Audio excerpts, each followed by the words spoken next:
back to Boots and Bounty Homestead. This is Casey. These are my onions we just harvested. I'm bringing you another recipe, and this one is a little different, and you probably didn't think about it. But we have just harvested our onions, and I'm going to use these pretty quick, so they don't technically have to cure out or anything. But we're going to cut the greens off of these onions and use in a recipe that I think you'll think is pretty cool. So what I'm going to do is right at the top of the paper part of the onion, we're going to snip this off. Keep the greens part, and don't worry, we're going to trim all the dead stuff off. But I just need the green part.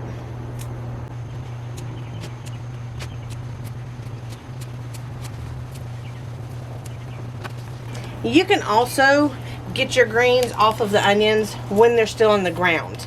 That is perfectly fine. They will grow back, and it's not going to hurt the onion. So if you want to go ahead and do this recipe and your onions are still on the ground, go out there and just whack the tops off and leave about 3 or 4 inches of the biggest part. So like on this one, when it's still attached, you want to leave about 3 or 4 inches of this part down here.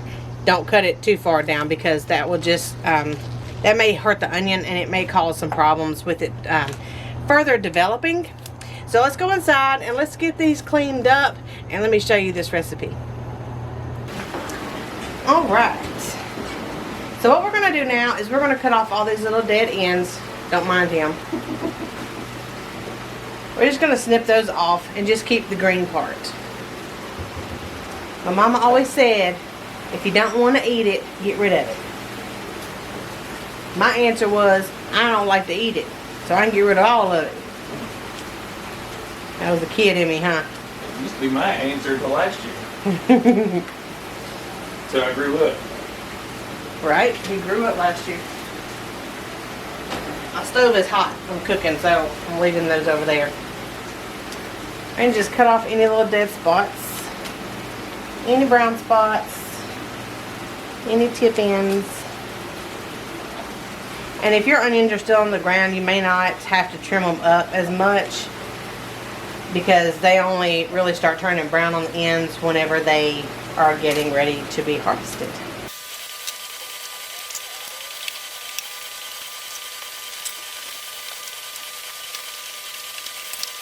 Okay, so now that everything is green, we need to rough chop these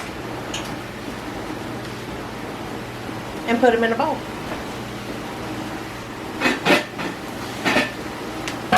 So for this step, I'm just going to continue using my scissors.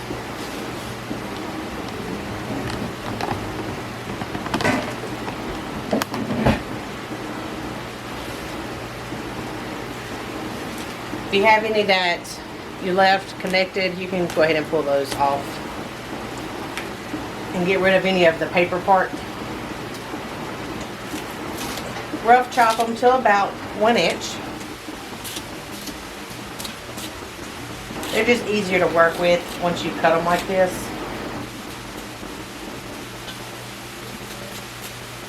If you stick around long enough, you'll learn that I try to use every part of the plant.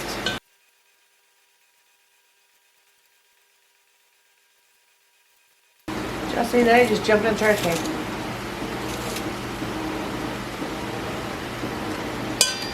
Okay.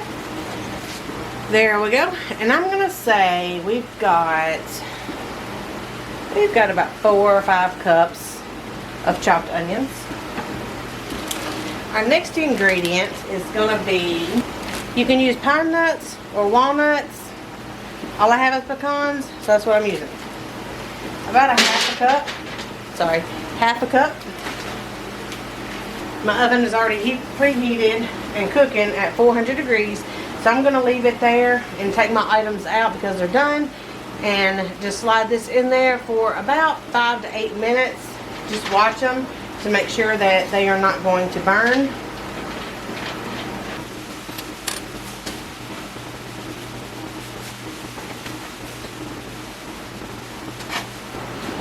Oh, that's hot. Alright, and these go.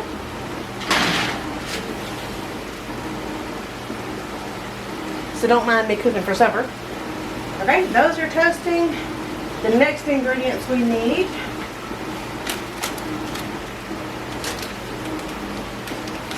is going to be three cloves of garlic.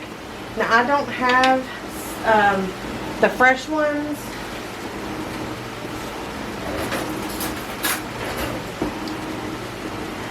So we're just going to do 3 good tablespoons.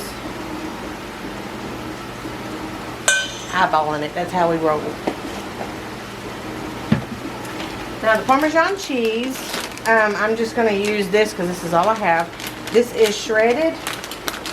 You could use the grated if you want to. It doesn't matter because it's all going to be blended up anyways. 3/4 cup of Parmesan cheese.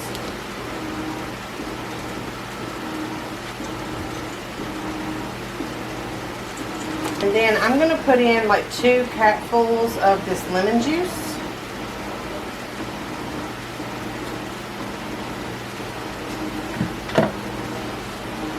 Half a teaspoon of pepper.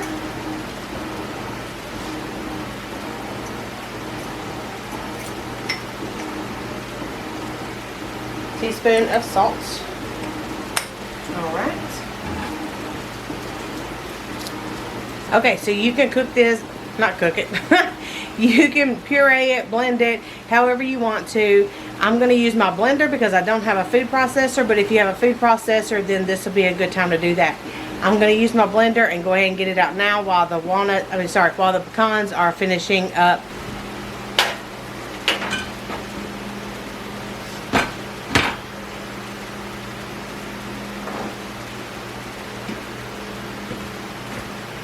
Let's go ahead and put everything in the blender.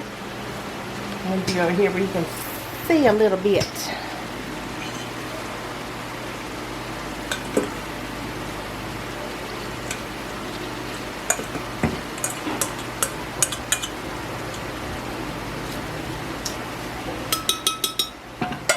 Now the good thing with my blender is that the top here has a couple of spouts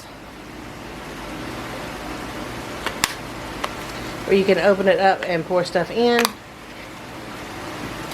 So that's what I'm going to do. Look at these pecans. Yep, they're good. Alright, while these cool off just a second, we'll go ahead and start this. And my blender doesn't like to go when there's no liquid in the bottom. So how about this? Let's go ahead and put these in here.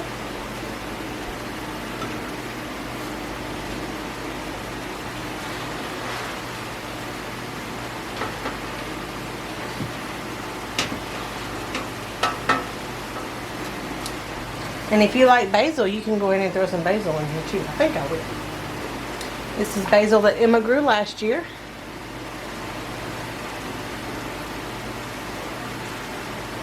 Because usually pesto is made with basil. Alright, and then I've got olive oil. Put this up here. I'll tell you what, let me drizzle a little bit so we can get this thing going. Alright, we'll start with that.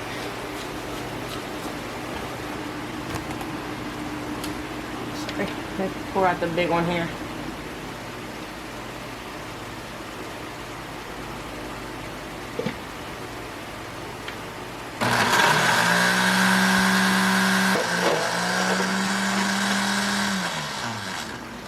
It's starting.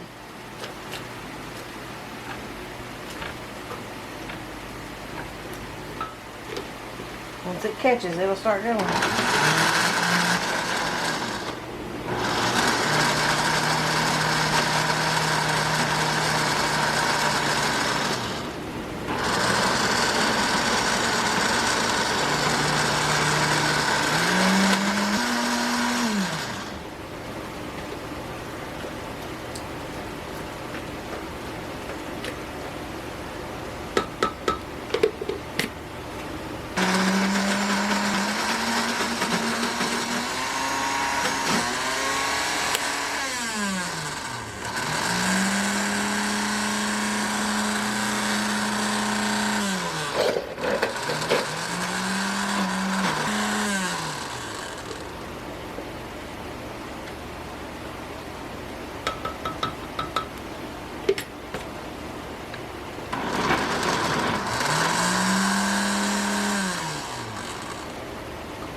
Okay, we gotta blend it up.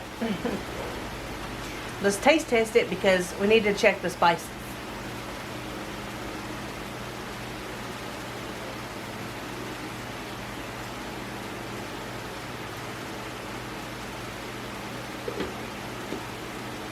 That's a really good onion condiment.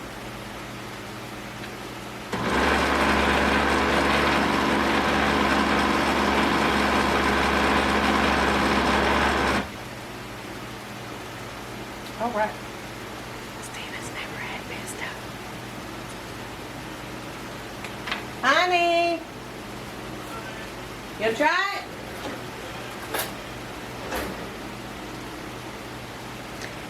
He's never had pesto. Yeah, you have to be on camera. Not trying to do stuff. Well, now I gotta raise it up because I'll cut your head off too. That's normal. You need to grow. You need to grow or I need to shrink? Yay, you're in the shot now. Okay. I stand a little behind you. Yeah, there's that little duck thing, right? Okay. So, like I just whispered in your ear, Steven's never had pesto. No. So, I gotta explain to him, No, she don't. you're gonna think of this as a condiment sauce. Okay, you're not gonna eat this straight.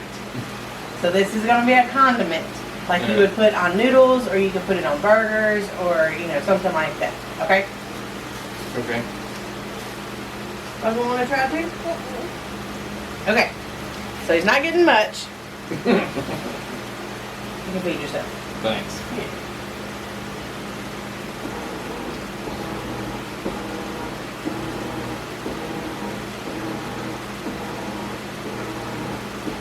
Not horrible. It's not my top 10 condiments. Well, now, understand, we don't like straight up onions. We like cooked onions, like to death. Non-existent onions. So for this, you better watch it. You're going to be over here too. Oh, you want some? So for this to be, straight up green onions, not cooked or anything, I think it is really good. It's good if you put it with something. It needs something. You can't eat it by itself. Well, I mean, you can. It's kind of salty. Yes. So you would have to put it on something to kind of tone the salt down. Yeah. Something.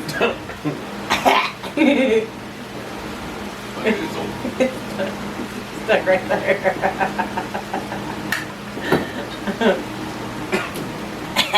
Okay. I'm good. Okay. So you think it'd be something we could live with? Try it every now and then? Yeah. Okay. Yeah. Every now and then? Yeah. Okay, that's good enough. Alright guys, so if you've got onions coming in, or if you've got onions still in your garden, you can use the green tops of them to make this recipe. Or not. As a condiment. Now you can also use the green tops, dehydrate them, and make them into a green powder. You can research that on YouTube. I'm not going to do that because I don't have enough. You have to use quite a bit of that. Or you're not going to get but like just a one dish kind of dusting with green top, the onion powder.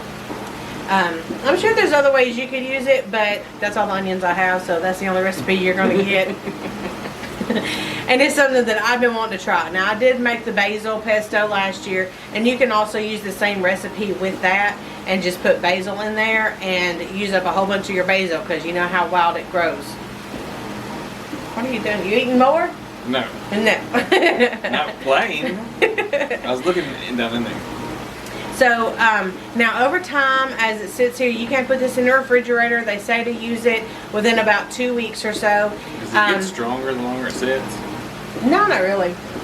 The flavors may marry together a little bit more, but you can also do a bigger batch of this and freeze it, or you can put this in ice cubes, like the ice trays, freeze it that way, in a bag, jar, whatever you want to do. Just remember to leave a little space for it swelling as it freezes.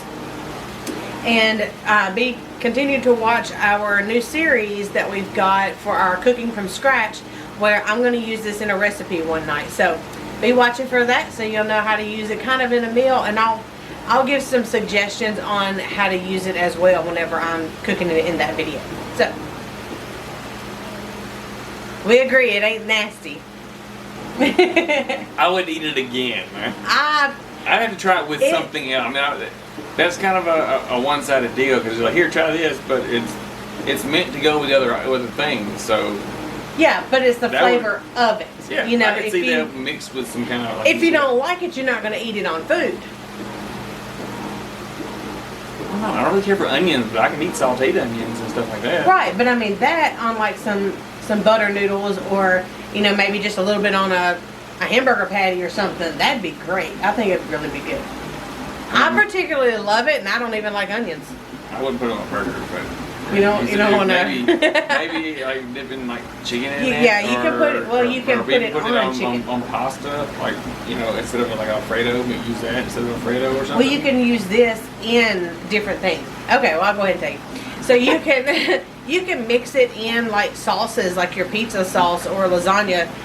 Mix it in with cheeses like the ricotta or the cream cheese or something like that. You can mix it in with something like that as a base to add flavor to, and then use it in different dishes. So you can put it in spaghetti, just mix it in the red sauce. You can put it on pizza. You can use it in eggplant parmesan. You know, there's a lot of different things that you can do adding it in. You can use it in chicken Alfredo. You can mix it in with the Alfredo sauce, you know, something like that. So it's not just a one-time deal kind of thing. You can only put it on this or you can only put it on that. It's a condiment or a sauce flavoring, if you want to put it that way. Yeah, like an additive. Not like a preservative, but an additive into a recipe just for flavor. Yeah, it's a preservative. You know, it's like no additives on the packaging. They lie anyway. This is a flavor additive. It's still in there. They just tell you it ain't. So this is homegrown, and if I would have had homegrown all ingredients, I would have used homegrown all ingredients. So one day. Go out and try this one. Let me know how you like it. Let me know if you've ever heard of actually using the onion tops as a pesto. And if you have anything different that you put in yours, let me know below. So until next time, guys, we will see you later. Bye.